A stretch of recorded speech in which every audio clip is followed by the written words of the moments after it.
एक वक्त था जब फहमान का नाम आते ही सुम्बुल बहुत ज़्यादा कंफर्टेबल हो जाती थी, सुम्बुल का नाम आते ही फहमान कंफर्टेबल हो जाते थे।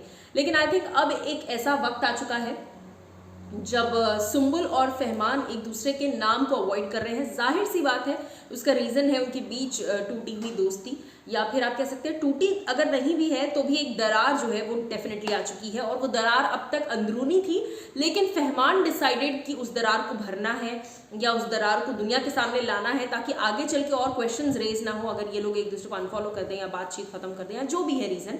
लेकिन फहमान ने अपनी तरफ से तो बता दिया। अब इसका हर्जाना काफ़ी हद तक मुझे लगता है सुम्बुल भुगत रही है।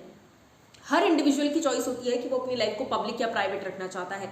अब ऐसे में किसी कहानी में अगर दो लोग हैं और एक इंसान पब्लिक करना चाहता है, एक इंसान प्राइवेट रखना चाहता है, तो सिचुएशन काफ़ी गड़बड़ा जाती है।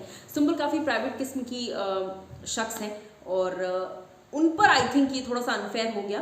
बट सच एग्जैक्टली क्या है मैं फिर भी कहूँगी कि हम नहीं जानते कौन सही है कौन गलत है, या फिर हो सकता है दोनों ही सही हो, लेकिन सिचुएशन ऐसी है कि ऐसा सब हो रहा है। रिसेंटली सुम्बुल आइकॉनिक अवार्ड्स पर पहुंची, वहां पर उन्होंने अपनी मौजूदगी दर्ज कराई और वहां पर सुम्बुल तौकीर खान से जब एक जनता बाइट के दौरान जब सवाल पूछा गया कि फहमान ने जो कुछ भी कहा उसके बाद कोई क्लैरिफिकेशन आप देना चाहेंगी, या आपकी कुछ बात हुई फहमान से उस बारे में, या आपने कोई क्लैरिफिकेशन क्या फहमान को दिया, इस पर सुम्बुल क्या कहती हैं मैं आपको सुनाती हूँ। थोड़ा सा सुम्बुल जो है वो एजिटेटेड हो गई उस टाइम पे, वो दिखा।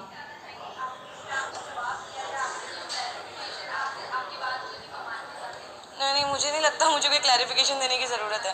मुझे जब देना था मैंने दे दिया, अभी मुझे नहीं देना। Thank you. सो सुम्बुल ने बड़े ही ग्रेशियसली ऑफ कोर्स, लेकिन उन्होंने इस कॉन्वर्जेशन को एक कट आउट कर दिया कि फहमान के साथ कोई बात हुई, क्लैरिफिकेशन हुआ, एक्सेट्रा एक्सेट्रा। तो सुम्बुल ने क्लियरली कह दिया, देखो कि जब मुझे क्लैरिफिकेशन देना था मैंने दे दिया, अभी मुझे कोई क्लैरिफिकेशन नहीं देना। So I am definitely and totally out of this situation और मैं देना ही नहीं चाहती कोई भी क्लैरिफिकेशन। तो सुम्बुल ने अपनी तरफ से तो क्लियर कर दिया। अब आप लोग इस बारे में क्या कहना चाहेंगे आप लोग ज़रूर बताइएगा हमारे कमेंट सेक्शन में। उसी के साथ साथ अगर सब्सक्राइब नहीं किया तो सब्सक्राइब भी कर लो इस चैनल को।